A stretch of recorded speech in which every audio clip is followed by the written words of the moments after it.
devastating globalist lies, exposing the mainstream media's propaganda machine, tirelessly waging war on corruption. DavidIcke.com. And David, serious times coming, rebellion worldwide. But the globalists, strangely, admit that they're behind it. Do they know the rebellion was already coming, so they're trying to trigger it? So kind of like Red Adair would blow up an oil well once it was already on fire to extinguish the flames of revolution. What does David Icke think is happening? Well, I think what we're seeing, Alex, is a classic reformation or confirmation of something that anyone that wants to understand what's going on in the world must keep at the front of their mind, and that is no situation is ever black and white. It's always, if you're looking for the real truth, it's a shade of gray, and that's what we're looking at here. We have, understandably, I believe, a genuine uprising from angry, poverty-stricken, oppressed and suppressed people. But when people are in that situation where, as we talked about before, freedom is just another word for nothing left to lose. When you reach that point where you've got nothing to lose if you take certain action, then suddenly you lose your fear, because what have I got to lose? I'm in this situation anyway. Now, because of the massive economic collapse and catastrophe around the world, people in all parts of the world, not just the Middle East, are feeling that, and they're heading closer and closer to that line that says, I've got nothing to lose, let's go. Now, of course, the mind manipulators, because that's what it is in the end, a mind game, a psychological game, they knew that this was coming, and they have got to try to manage it for their own ends. So here we have, Alex, a genuine reaction to this 30 years of suppression and violence and tyranny by this U.S. and no doubt British too, the two go together, tyranny and dictator Mubarak, who has served their interests and served the interests of Israel against the interests of the Palestinians. And that is a genuine reaction, no doubt. But you can see that when you've got a powder keg like that of resentment and oppression that will not take it anymore, then it's very easy to trigger that and then manipulate it. And that's why when the revolution truly comes to America and Britain, as it will, then we, involved in any of that, need to learn the lessons and become streetwise about the way this thing works. Because how many times, when you look at these so-called people's revolutions, not least in the former Soviet Union, of Georgia, of Ukraine, of the Czech Republic, of Kyrgyzstan, and so on, these color revolutions, as they call them, again and again, it's been shown quite clearly that Rothschild-connected people like George Soros and Zbigniew Brzezinski have been behind them, not least Soros's network of foundations that are not there for philanthropy. They are there to manipulate so-called, on the surface, people's revolutions that are putting their people in power. And you cannot ever judge the true nature of a revolution, its motivation and its background, until we see what has replaced the regime the revolution has removed. And when you look at Georgia and Ukraine and all these places where these Soros networks have been involved in the manipulation, and not only that, the training of people in people's non-cooperation and protest techniques. The people that have gone into place have been invariably people who are frontmen for the globalists and the Soros networks. Classic Georgia, Mikhail Saakashvili, scholarship to the U.S., Columbia Law School, George Washington University, New York law firm, turns up and becomes president of Georgia after the so-called Rose Revolution, manipulated by the Soros foundations. We have this extraordinarily ludicrous situation now in the Ukraine, where I'm speaking next week, where a guy called Viktor Yanukovych was removed after what was claimed to be rigged elections in, I think it was 2004, the so-called Orange Revolution. That very man is now president of the country. So that revolution, of course, changed nothing with hindsight. And when you look at the situation now in Egypt, who turns up? Not lived in the country for most of his adult life. Mohammed El-Baradei, the head of the UN. And who is this man? He's been on the board of the International Crisis Group, which claims on its website to be an independent, non-profit, non-governmental organization committed to preventing and solving deadly conflict, when it's actually there to manipulate regime change in the very way that I'm talking about. And they now admit that they sent him in the week before. They admittedly triggered it. They're bragging about it while publicly saying that they support Mubarak because they know Western support for Mubarak will enrage the populace even more, but then publicly at the same level admit that they're doing it. And so this is what I wanted to ask you, David. I want you to continue. Do you agree with my analysis here? Because I knew this a decade ago because I saw them bragging about it, but now they've come out in Wired magazine, you name it, and admitted Google is NSA software for keyword. They just get you to search the database to put your own information on it, so they literally know what you're thinking and doing.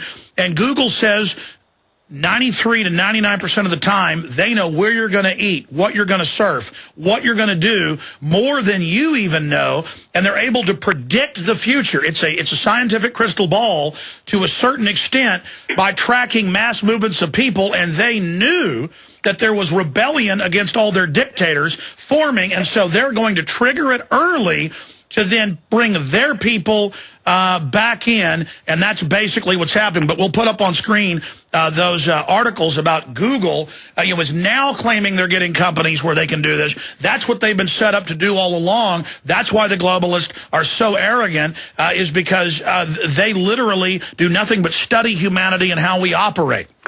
Yeah, well, the International Crisis Group, board members, Chairman George Soros, Mohammed El-Baradei, Wesley Clark, say no more, Javier Solana, the NATO Secretary General as was, Zbigniew Brzezinski is one of their senior advisors, Richard Armitage, for goodness sake, and Prince Turki Al-Faisal, who is a member of the Saudi Arabia royal family, who, of course, love democracy and freedom, which this International Crisis Group is supposed to represent. So you look at that, and it's quite clear that El-Baradei's their man. Now, also, the Daily Telegraph in Britain has been running stories and articles about the fact that some of the people that were that triggered this popular uprising, which in its entirety, that's what it is from the people's point of view, were actually connected to the American embassy in Cairo and came to America and all the rest of it. So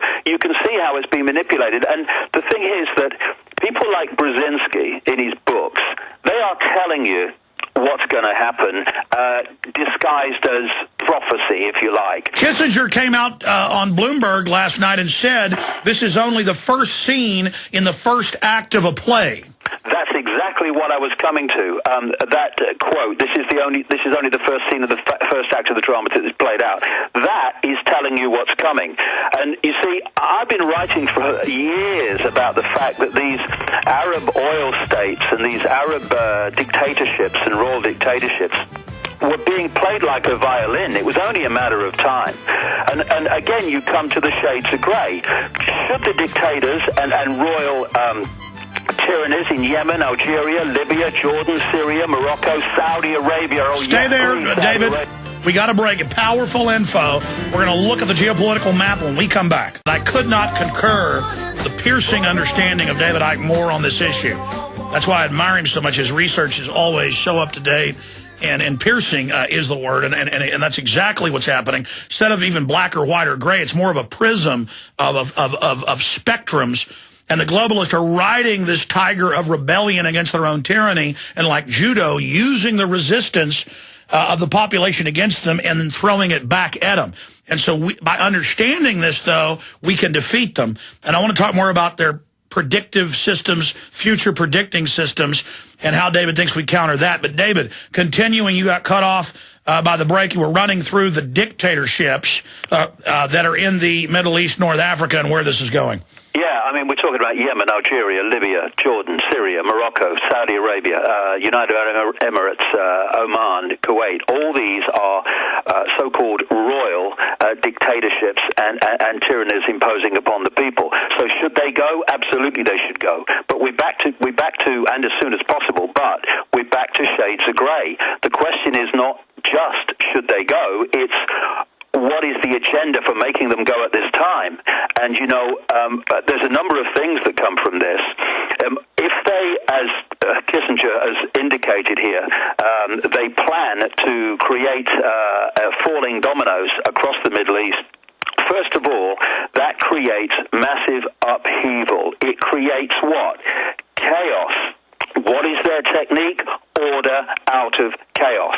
Now, on one level, this could be very dangerous for places like Israel, but it could also be incredibly beneficial to those that run Israel, and very, very beneficial to those behind this global agenda, because they want the Middle Eastern countries in a state of subordination, and chaos will create that. The other thing is that where does most of the world's oil come from? It comes from the Middle East. You start whacking domino upheavals across the Middle East and the oil countries, not least the big one, Saudi Arabia. And what are you going to have, Alex? You're going to have an enormous oil crisis, which is going to, of course, knock on to crises and financial crises and industrial crises and living crises throughout global society, which is precisely what they want. Massive problems and upheavals and chaos for which they can offer the solutions of their centralized global fascist Orwellian dictatorship. So it's clear to me that this genuine reaction to this disgraceful, outrageous, evil attack on human society is being managed to bring about the next stage of the attack on human society. Expanding on that, we know in the last year the IMF and World Bank have ordered all of these third world countries, not just the Middle East, North Africa, to cut through austerity the bread ration, which around half the population of Egypt is on, making $2 or less a day.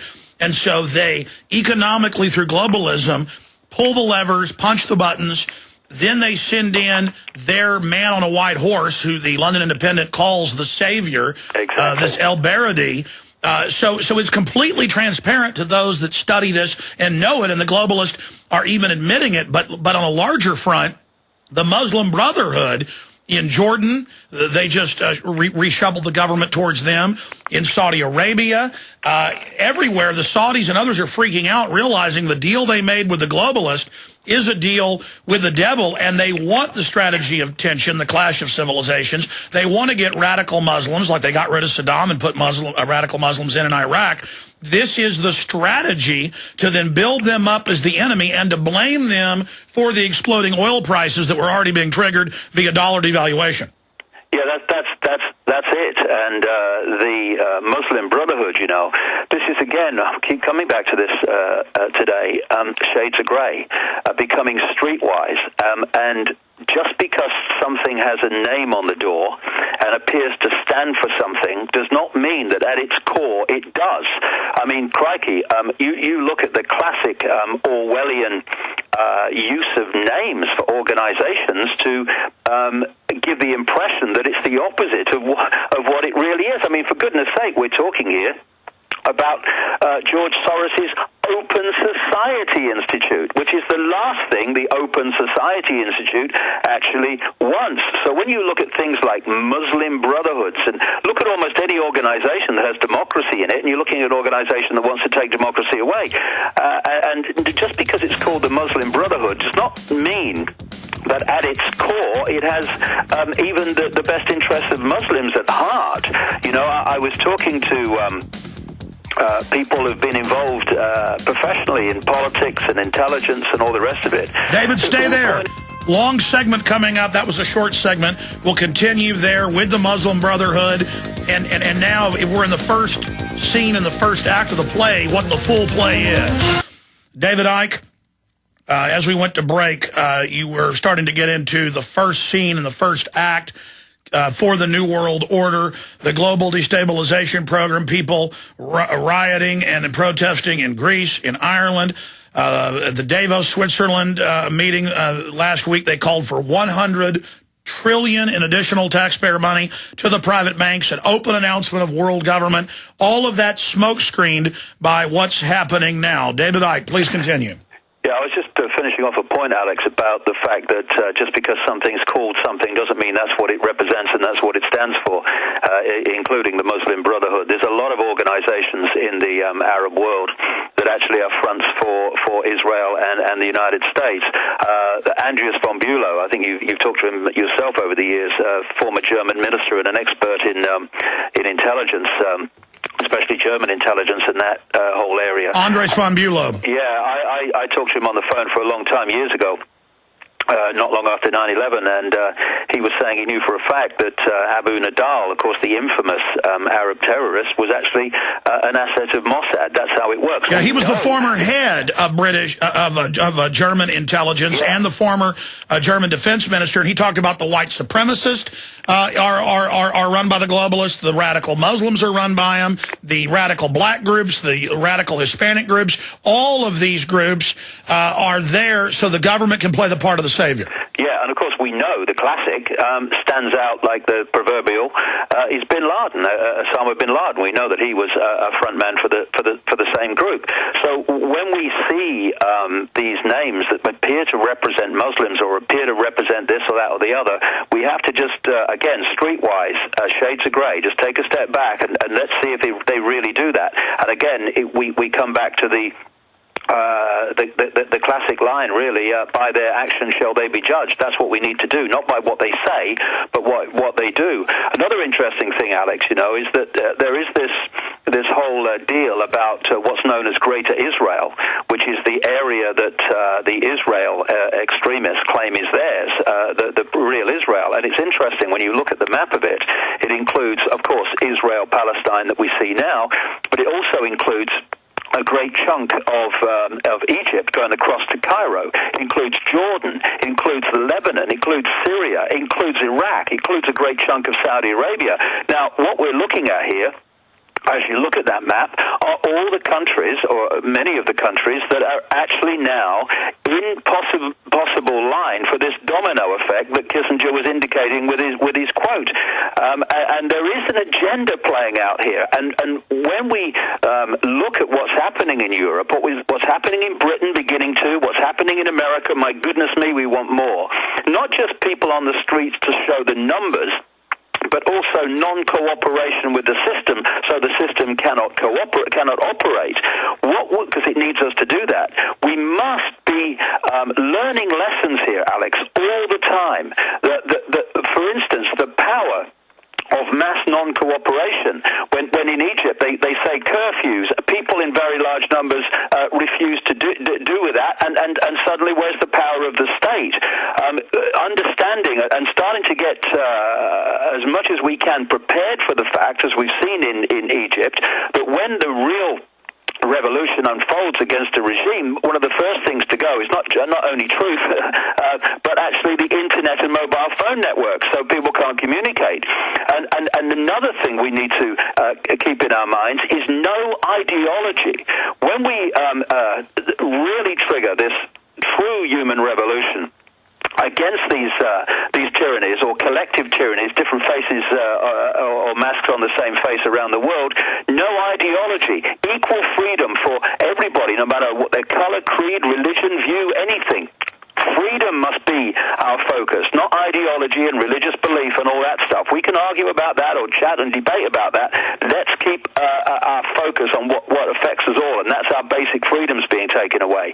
And so many people, they talk about wanting freedom, Alex, but they don't want freedom. To a large extent, they want to replace a tyranny they don't like with a tyranny they do, i.e. their belief system. These are the things that have to go, and we all must constantly keep our focus on who is what is the motivation of the protest and the uprising? Who's going to be, and what kind of society is going to be in power when it's over? Who are these people coming in? Well, we actually know. We know. On our side and claiming to be behind it. You know, we need to really get streetwise and learn from what's happening around the world so we don't get caught. Well, I agree with you. Now, we know that Mohammed El-Baradei is a big UN globalist, former head of the Atomic Energy Agency, U.S. trained. We know that he is for the inoculations. He is for the Planned Parenthood type stuff. He is a globalist. We know the Muslim Brotherhood, admittedly set up by British intelligence, is now menacing Saudi Arabia and others who we're not fans of. But the point is, the globalists want to have more radical regimes come in so that then Israel and others have an excuse to expand their land in the name of a security buffer zone. They're now moving out of the era of strong men who, and moving towards the strategy of tension. What do you, from your research, see as the next dominoes to fall? Well, any of them could be really. The answer to that is who's next on the list, because it could be any of them. But the thing also about Israel, Alex, is if this uprising, so-called crisis, as it's being portrayed, a crisis for tyranny on one level, it continues to unfold, then it's going to be also an excuse for massive military support to, quote, protect Israel. And, of course, Israel's got one of the biggest armies in the world from this sliver of land in the north of the Arabian Peninsula, because of $3 billion a year in aid from the United States to Israel. And, of course, anything could happen if this really gets out of hand, in the sense that America could deploy forces to protect Israel as well as an excuse. Because, you know, one of the key things, Alex, and this is, I think, very relevant. Not necessarily it will happen tomorrow, but in this domino falling situation that we're now facing, one of the things that's come up again and again and again and again is that the Third World War, the third global conflict, the one that is to create, along with all the other things we're seeing, like finances and all the rest of it. That's what Albert Pike called for. Albert Pike, yeah, in his letter, exactly, the three world wars. And again, this also relates to what he said in terms of the Third World War. The common theme is that will be triggered in some way out of Israel and the Arab countries. And by the way, in 1878, he laid out World War I, who it would be between, World War II, and then finally World War III. They would then destroy all the world religions out of the war and say we must have this new global one world government religion. I want you to get to that, but since you've mentioned it so much, and I've mentioned it, here's Henry Kissinger on Bloomberg saying this is only the first scene, the first act of a drama that is to be played out. Here is Henry Kissinger, top globalist strategist, openly bragging. Certainty and of a lot of maneuvering. Once the lid is off, right now everybody's focused on the removal of Mubarak. That is only the first scene of the first act of a drama that has to be played out. And this act you're seeing lasting for several months, years perhaps? And it will, this depends now on, I think we should stay out of that dispute because we don't want to look as if we are imposing a government. But we shouldn't be so mesmerized by the short-term tactics. The real problem will be what is the ultimate orientation of Egypt, because it is, in many respects, the key to the region. All right. So they're going after the key to the region, and they've been doing this doublespeak everywhere.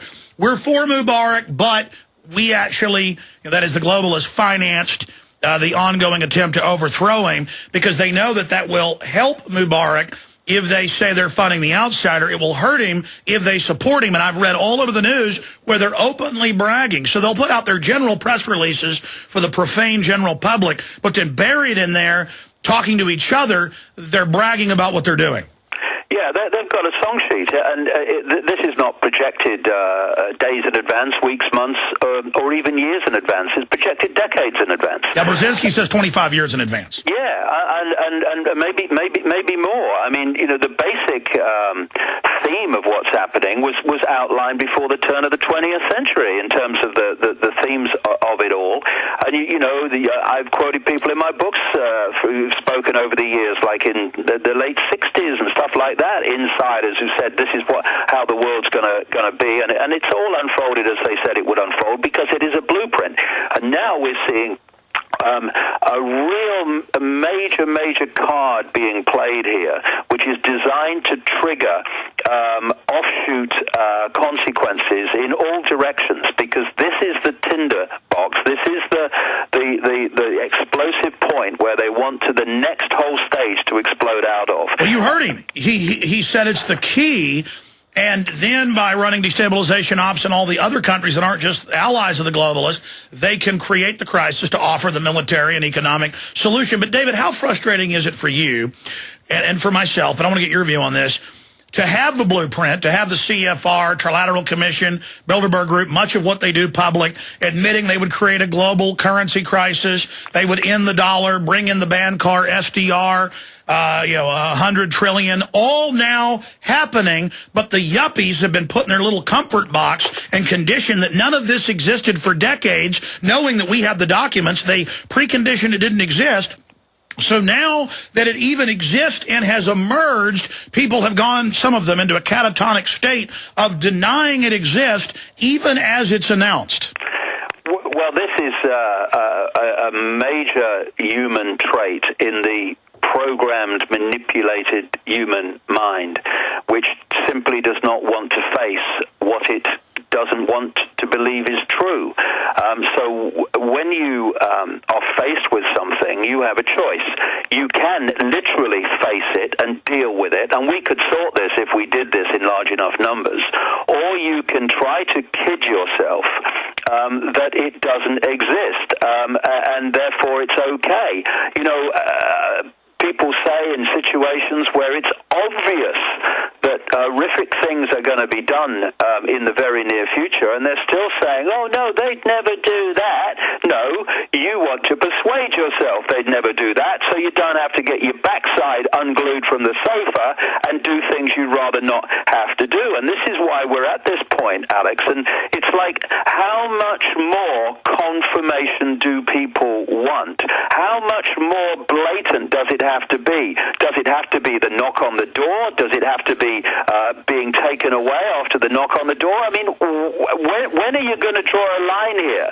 But, you know, on another level, there's great encouraging things happening, because the number of people who are starting to see it are increasing all the time. Well, two things are happening, David. Just a quick point. They need to get Streetwise. And I keep coming back to this because they must. And Streetwise means get informed, because there are people who are protesting, like the Egyptians are protesting against Mubarak, like the students in London who are protesting against outrageous fees to put them in debt to the banks for the rest of their lives just to get educated. Same in other parts of the world. There are people on the streets because of the economic austerity programs in Greece and other places. But what those people need to understand is all those different subjects, all those different aspects, all those different events and situations that they are protesting about are masks on the same face. Yes. They need to take that step across the line and realize that it's all connected. Yes, and in the end, every different thing they're protesting about, all roads lead to the same cabal. And it's the cabal we must focus on, and the global agenda for the cabal, so that we challenge and expose and understand the picture rather than getting caught in just the pieces. So we see the forest instead of getting caught in the twigs. This is so important. No, I totally agree with you, because the progenitor of all of this debt slavery, of this neo-feudalistic system, is the New World Order controllers. It is their social engineering model. And for the New World Order, global government is just the beginning. As we say in the film Endgame, their stated plan is a global police state to then carry out the forced sterilization of the entire population except for a tiny group of globalists. This is full spectrum dominance. And if people just get angry at the atmosphere created by the engineers, their anger, their focus will be used and shunted and directed into empowering New World Order agendas instead of bringing it down. And that's why what you just said is the absolute paramount heart of everything and the genesis of true human liberty if we're going to have it. Yeah, who benefits? Who benefits? Who benefits? We got to keep asking that. Who benefits from this situation? Who benefits from me reacting to this situation like this? And this is why I say we have to get ourselves informed, not just about what size shoes the president of so-and-so takes, not just that kind of information, much of which we don't really need to know anyway.